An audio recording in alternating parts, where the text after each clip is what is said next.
Hey everybody, welcome to episode number 42. Seems like that should have some meaning somehow.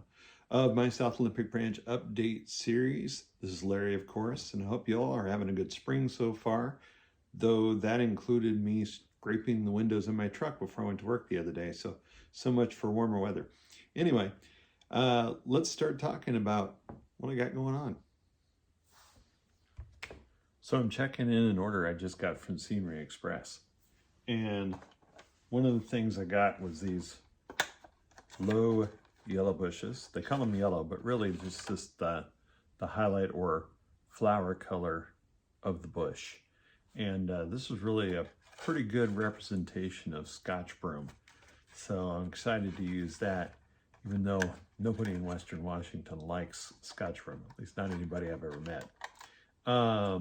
But there's a lot of it here because it was imported by a governor's wife about 100 years ago or something like that. It's something that would look really good along the highways. Similar bush is this. It's just a light green package here. You can see these. These things are not cheap, but the nice thing is you don't have, you're not going to fill out the whole layout with the darn things. You're just going to use them as part of the overall picture of scenery. And this is the same kind of thing, but it's a different color. So this one's a little bit darker than the other one. Again, so what you do with these is you tear them or cut the bases and then glue the base down. And again, it's something that'll be blended in with the other stuff to make an overall look. I think this is the thicket, same stuff I think I showed you guys on the last video, and this is a variation on that. It has multi-layers. I really can't see this in the video. It's one of these things that I think you'd have to really see it in person to get really a great impression of it. I'll try to show you what it looks like right there. And so this is one of those ones where you peel the stuff off the sheet and you glue it down in pieces because you rip it apart or cut it apart. And so I'm interested to try that too. So I think got some cool stuff here to try. This is another variation on the thicket or briar patch kind of stuff. So we'll talk about this more as I go along and I actually put this stuff down as part of the overall scenery. Some brown Rust-Oleum, and we'll let that dry. We'll be ready for the next step. Getting ready to make some trees here. It's warm enough today that I can actually go outside and give these a coat of brown paint. Started by putting some glue down, and then that'd be the Aleene's for those of you who haven't heard me talk about Aleene's tacky glue before. And then I'm just going to spread some Woodland Sings ground foam around in here as well. It's my custom mix that I do. Let's see, and then where is my lower grass? It's the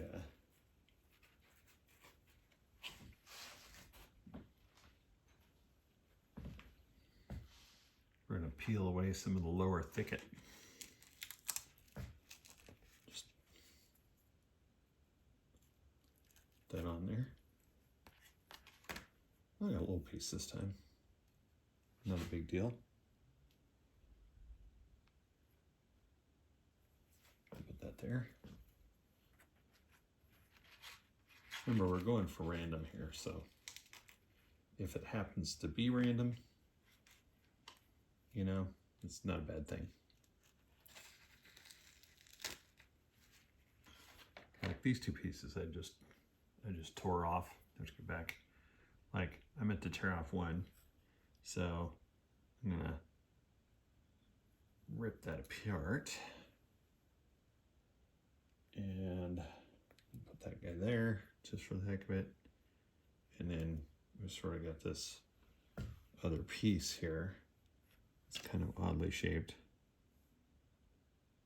You know, maybe I should save this one for the next round. Yeah, maybe I'll save that for the next round. Let's see. I decided to add a little more of the Hecky 1551 to the kind of the hillside there. And then it's time to put down some alcohol and some scenic cement. So these bushes, they just put on a little bit of paper and you just sort of separate the base wherever you feel like it. As long as you don't tear the bush apart in doing so. Just gonna tap that into place, and I'm gonna grab my tweezers and put that down.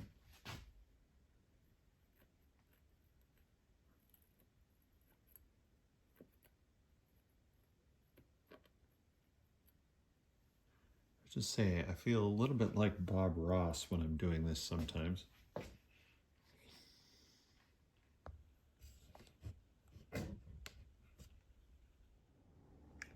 Time to let the glue dry over here.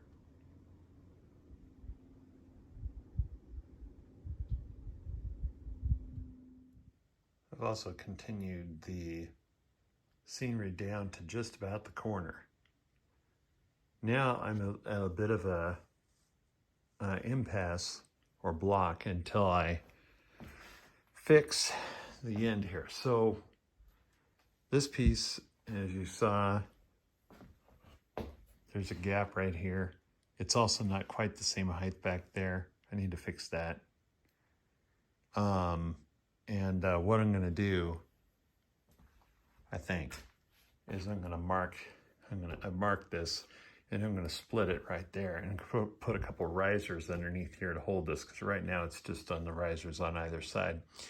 I'm also thinking that I might cut it back from the track here so I can have more of a angled embankment there. I think I want that, and I think that'll look better. So we'll see what that does too. So I'm back at the river scene again, and I'm working on this. And I've cut down the mirror, and I'm trying to blend it. And I think that tree, there's a couple trees there in the background that are a little too tall to make it work. But the idea there, and the idea is that the eye will fool you, because that mirror is a lot shorter than it was, and I want to give it more depth. So here's what I think I've come up with. I've got to cover the edge, and I think I'm going to put like a rock thing here to do that, right? And hold the edge of the mirror in place. And I think I'm going to cut down the mirror a little bit more. And then, or maybe I'll bring the rock up here and kind of cut it over so it's hiding the edge there. And then I'm going to use foliage behind the mirror so that when you're looking at it from off to my right, where we were, it really blends in. And this is actually working pretty well, I think. So,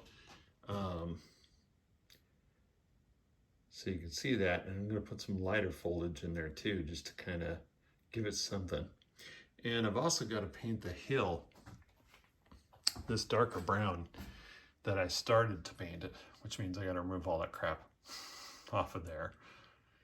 And then we'll all see how this looks. I think it's going to be good, but it's something that I can't say that I've ever seen done before. There's probably been somebody who did something like this, but I want to transition the end of the river, and it, of course, can't really go, back here. It wouldn't really work. So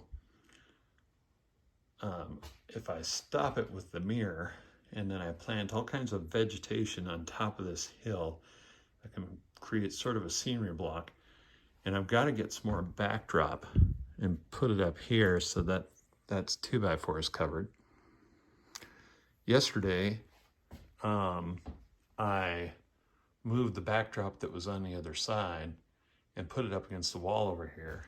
And I started scooting it out towards the sliding glass door, because I discovered where I had it at the end of the layout over there, when I went to look through the bridge here, I was looking at the wall and not the backdrop. And in the picture, you know, you can see that there's, of course, it's really obvious that there's a wall there and other things. But hopefully the fascia will disappear once I decide whether I'm adding another layer to the river. I still haven't made that decision. And I can take the blue paint off and paint the fascia black. I finally decided I wanted to put some rock castings over here and go that direction. So last night I used some perfect cast material. I think I showed you guys in a previous video, and shallow poured some molds. I meant to show you what this looked like before I started to take it out of the mold, but I got excited and started taking it out of the mold. Out of one of the molds anyway. So these are some of the other pieces. Instructions say you gotta let it dry for 24 hours. That's a previous piece I did, but I'm not gonna use that for this. And this was another piece that came out of the same mold. I actually broke this off into two pieces, which I think might work out well. So anyway, taking this one out of the mold. It's another, I happen to have two molds that are the same. So somehow I ended up with that. Put some color on some of those rock molds and set up some more.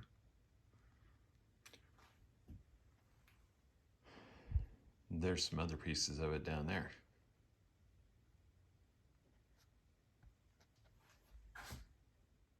So last night I set up this mold, and my wife gave me this idea of kind of putting a divider piece in there, and to make it so that I could kind of break the mold into pieces, or the casting into pieces. Well, let's see what that looks like here. Get it out of the mold. Pretty standard, you know, creation techniques here. Using spraying the mold with some soapy water and then pouring the casting plaster into it. Here comes the moment of truth. Hey, that seemed to work pretty well. Yay, Mary. I borrowed this mold from a friend and poured the rest of the casting material that I didn't use for the first one in there, the one that I just experimented with, and I wanted to see what these rock patterns look like. So let's remove it from the mold. I already kind of loosened that one up. It kind of broke. Well, not kind of. It did break. So I shallow poured this one as well when I did it. And so some of these castings are kind of fragile. I'll have to remember that. If I'm using a mold like this one, I won't be able to get away with it because they're pretty shallow anyway. So yeah, this one's just gonna crack. But when you put, I've always said that when you put these kind of moldings, castings in place, you're gonna kind of put some more material around them and stick them to the surface. So they're not gonna necessarily be able to see that they're all broken and everything. Now these are sitting up there. I'm going to put some of these other castings up that I just was taken out of the mold. And I'm going to have to cut back my hillside so that they can clear the train. But I was planning on doing that anyway. So these need to cure, and then they'll get painted.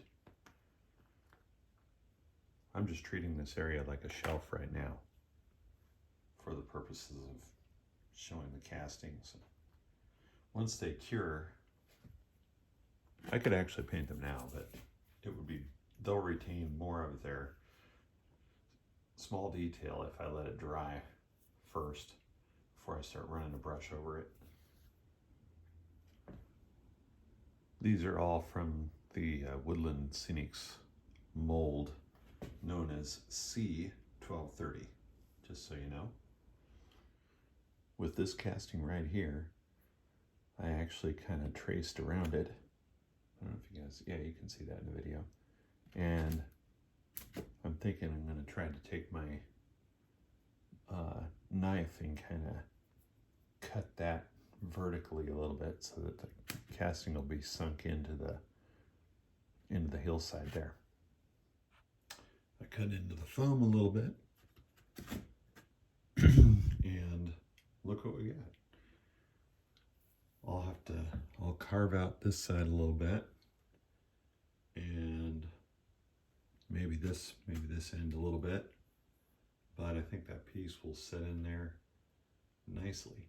And I may do the same thing with a couple of the other pieces.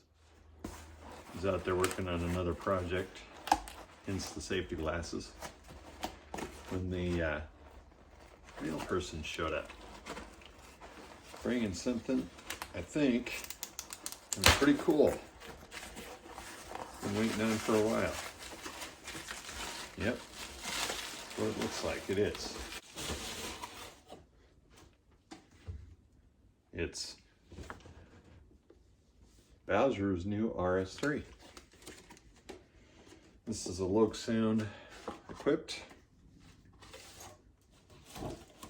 Burlington Northern RS3 in the former Portland, Spokane, Portland, and Seattle paint scheme.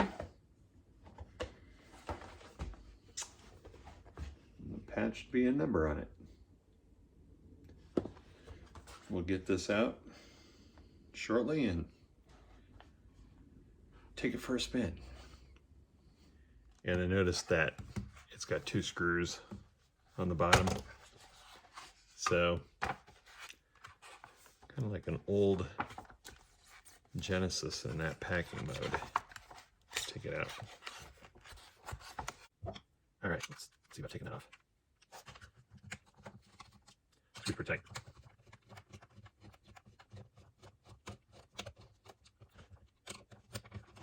Open it up, do a section of the model here in a minute. Okay. Looks good. Let's see.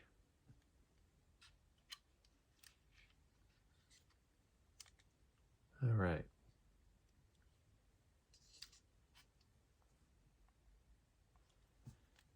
Time to take a moment and look at the documentation.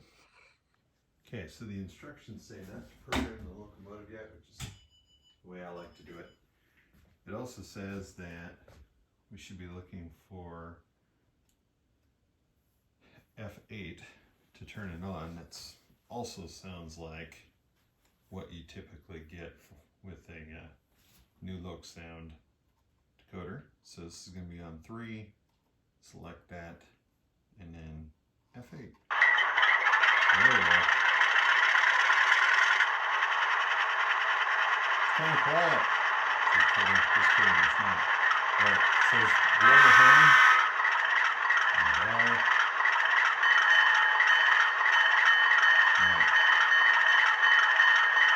Listen to continue for a minute. Turn on the lights. Okay, that is pretty typical coupler release.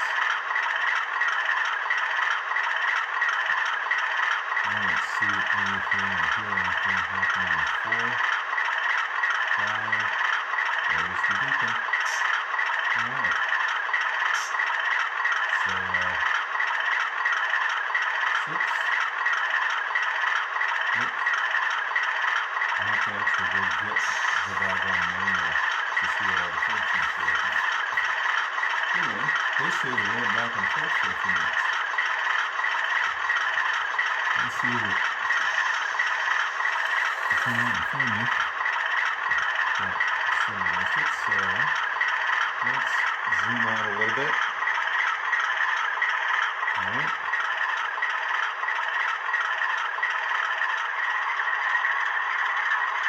Do just a little notch.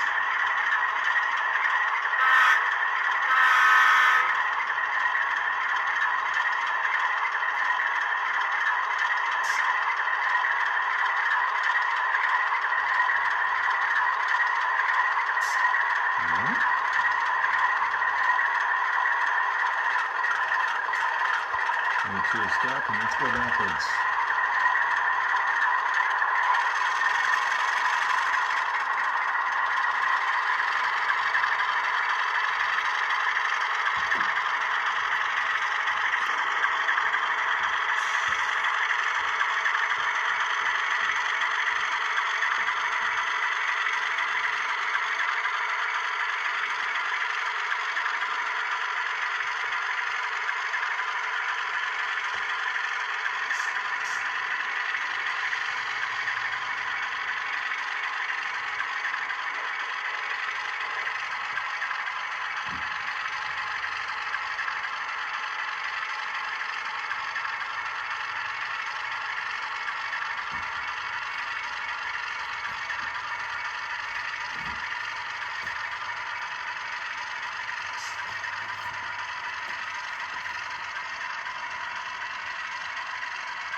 Alright, let's stop it.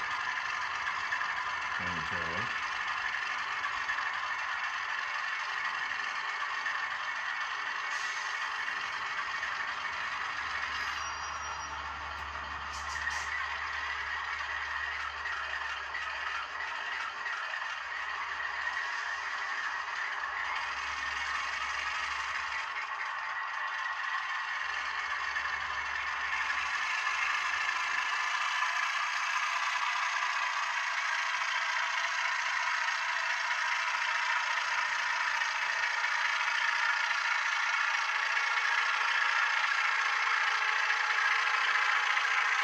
Alright.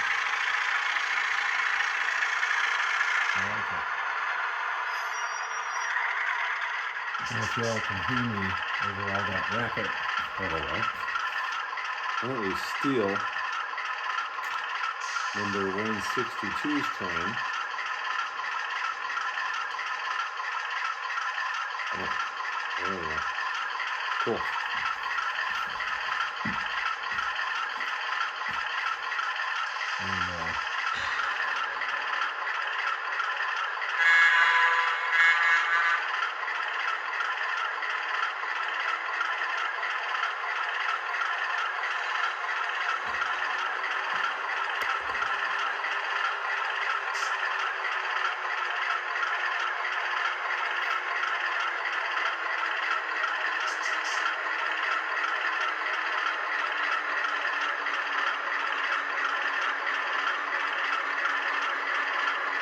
And okay, that should be far enough.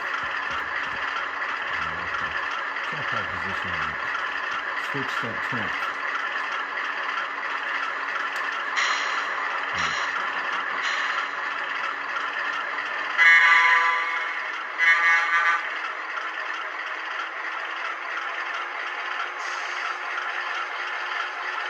Back 162 out of the way.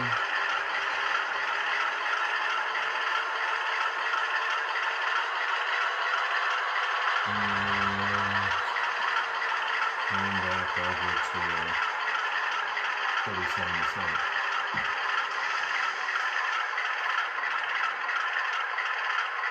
Alright.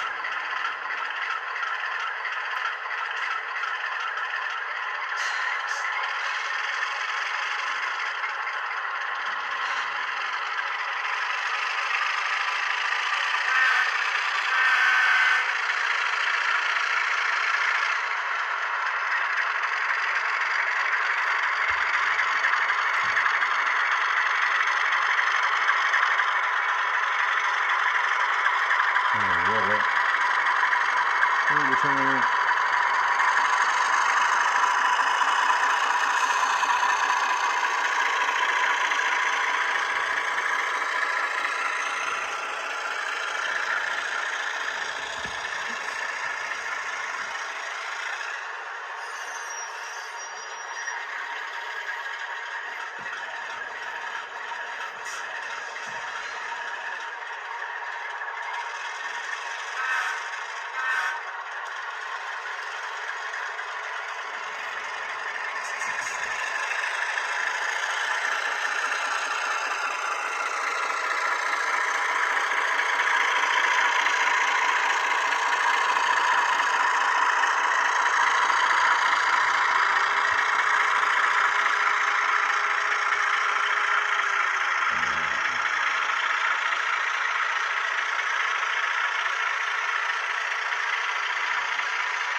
Here we go.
Well, I hope you guys enjoyed this episode. Till next time, stay safe and have fun with your trains. Thanks for watching.